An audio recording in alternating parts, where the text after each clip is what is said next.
যখন একজন মানুষের সাথে ঘটে যায় সেই পেইনগুলো, সেটা আমরা ভাইয়ের সাথে ঘটুক আর হয়তো বা বাবার সাথে ঘটুক, সেগুলো আমরা বুঝতে পারি। সত্য কাহিনী নির্ভর দম সিনেমায় আফরান নিশোর নূর চরিত্রটি ঘিরে ভক্তদের মাঝে অদ্ভুত এক ধরনের ভালোবাসা জন্ম নিয়েছে।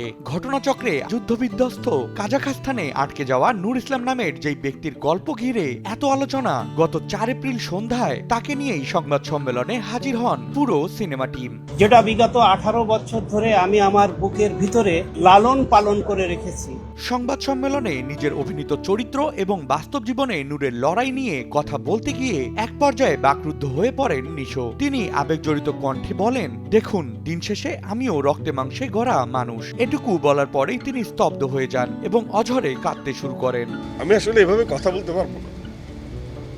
কথা প্রসঙ্গে নিশো জানান, নূর চরিত্রে নিজেকে নিখুঁতভাবে ফুটিয়ে তুলতে তিনি কোনো খামতি রাখেননি। চরিত্রের গভীরে প্রবেশ করতে তিনি সরাসরি নূরের গ্রামে চলে গিয়েছিলেন, যেখানে নূরের বাবা ও ভাইয়ের সঙ্গে দীর্ঘ সময় কাটিয়েছেন তিনি, এবং তাদের যাপিত জীবনের কঠিন এবং নির্মম সংগ্রামের গল্পগুলো শুনেছেন। তিনি আরো বলেন, নূর ও রানীর জীবনের কষ্টগুলো একদম সত্যি। আমি শুধু সেই জীবনটা যাপন করার এবং অনুভব করার চেষ্টা করেছি। তাদের সেই হাহাকার আমাকে ভেতর থেকে নাড়িয়ে দিয়েছে।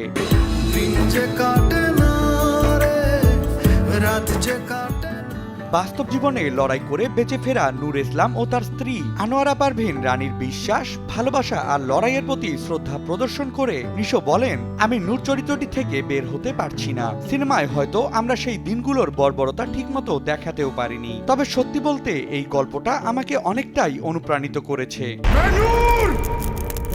মুসলমান কা বাচ্চা! 18 বছর আগে ঘটে যাওয়া এই বাস্তবিক ঘটনাকে সিনেমার পর্দায় ফুটিয়ে তোলার দুঃসাহসিক সিদ্ধান্ত নেয়ার জন্য পরিচালক রেদওয়ান রনি ও প্রযোজক শাহরিয়া শাকিলকে ধন্যবাদ জানিয়েছেন নিশো, এবং সবশেষ তিনি দর্শকদের উদ্দেশ্যে আহ্বান জানান, সকলেই যেন সিনেমাটি দেখেন এবং নূরের জীবনের বাস্তব লড়াইটা উপলব্ধি করেন। Desk report, news 24।